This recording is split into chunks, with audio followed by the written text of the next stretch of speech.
mawawala sa concert ko ang napakagaling na G-Force dancers, Be and Jelay. Magkahalong excitement and pressure because for the first time, she joined our Out of the Country show. No less than the most in-demand choreographer in the Philippines today, the woman behind every hataw ng mga production numbers ko sa ASAP and in my Arnetta concerts, the sexy and beautiful Teacher Jercel Dapat Si.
Always 100%. Oo, binibigay naman po namin talaga lagi yung best namin. Kaya siya po lagi naman kaming nag-e-enjoy. Kumbaga, dagdag sa amin, dagdag energy sa amin pag yung audience party din, yung kumbaga nag-cheer sila para nakakapagbigay sila sa amin ng energy. So, mas masaya po pag ganun. Siyempre, masaya-masaya kami nandun si Teacher Jercel. First, nandun din si Ate Be at si Ate Jelay. So, mas enjoy. Actually, mas parang dapat mas mas galingan ko, parang ganon.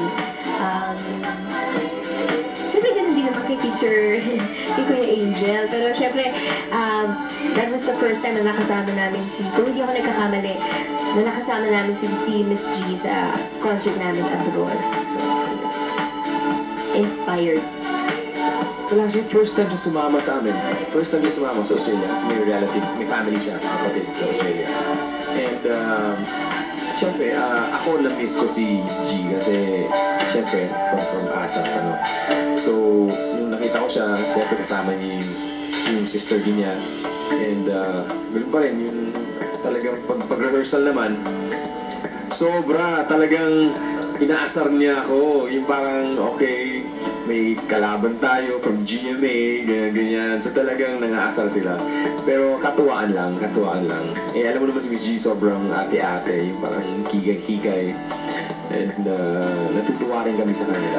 Yes, it's the same, but that will be staged differently for the kind of stage that each state has to offer.